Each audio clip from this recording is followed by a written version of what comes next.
Select the major product of the following reaction. So we see that we are starting here with two equivalents of an aldehyde. And we are reacting this with aqueous base. So this is a reaction that is known as an Aldol addition reaction. So we are adding together two equivalents of the aldehyde. And so in order to do this, to bring together two molecules, we need and form a bond, we need an electrophile and we need a nucleophile. And so we are very familiar at this point with the fact that the carbonyl carbon is electrophilic.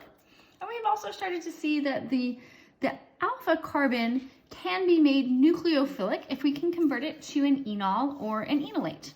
So with the reaction of aqueous base, we can convert a small amount of the starting aldehyde into the enolate. So we can draw those hydrogens in.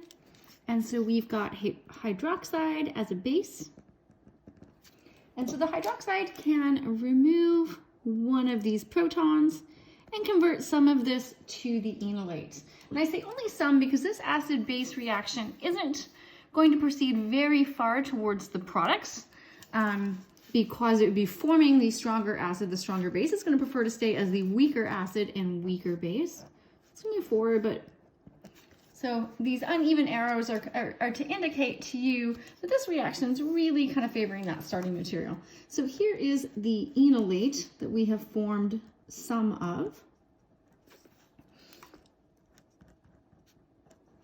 All right. And so we're going to have a small amount converted to the enolate. Most of this aldehyde is still going to look like the aldehyde. So this is nucleophilic.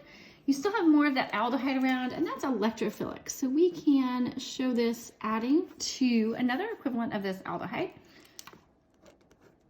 So there is the aldehyde. And so what's going to happen is that we're going to see these electrons come back down to form the double bond, and this pi bond swing out to attack the carbonyl. And so I drew the more stable form of the enolate here, where you've got the oxygen with the negative charge. If it's easier for you to see it where your nucleophilic carbon is, go ahead and just deprotonate here and throw that lone pair of electrons onto the alpha carbon. And that might make it easier for you to see that the alpha carbon is the actual nucleophilic carbon. All right, so we are forming a new bond between here and here. And so what I'm going to do is I'm going to go ahead and number the 5 carbon atoms that we have on each of these, the enolates, so we can keep track of where we're forming our new bonds. So we've got those 5 carbon atoms numbered. Let's go ahead and number on the one that's acting as the electrophile. Okay, and so this is what we've got coming together. So we can see that we are forming a double bond here to oxygen. So I'm going to go ahead and draw that double bond to oxygen again. And so then here the alpha carbon is what's going to be attached to the carbonyl carbon on the other compound. So I'm going to draw this and I'm going to bend it down so I can see where these 5 carbon atoms are. So 1, 2, 3, 4, and 5. So let me go ahead and number these. And so then we have our new bond that we're forming as a result of this arrow. So let me go ahead and draw it. That's the new bond that we formed. And so we can see that this new bond is between the alpha carbon of one molecule of the aldehyde that was converted to the enolate to the carbonyl carbon of the other. And so when we attack this carbonyl carbon, we also broke that pi bond. So let's go ahead and draw that. That means we have an oxygen with a negative charge, right? So that's coming from pushing those electrons up onto there. There's a hydrogen. We can just let that be implied. And then we're going to draw the rest of the chain. So that was carbon 1, 2, 3, 4, 5. And it appears that I inverted my colors here accidentally. I apologize for that. But hopefully we can still see that we have 5 carbon atoms that came from one side and 5 carbon atoms that came from the other.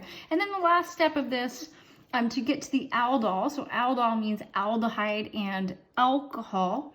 You've also got water in there as the conjugate acid of your hydroxide and also as the solvent. So we can protonate this to give us the alcohol. So if we have water around, this alkoxide can grab a proton from water to give the aldol product.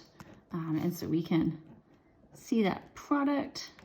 So there's your alcohol. There's a 1, 2, 3, 4, 5 carbon atoms.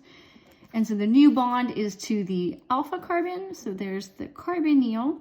And again, it was 5 carbon atoms. So 1, 2, 3, 4, and 5. And it doesn't matter how we bend these alkyl chains as long as we take into account all of those carbon atoms. And we should be able to see that this is option D here. So 1, 2, 3, 4, 5. And the 1, 2, 3, 4, 5.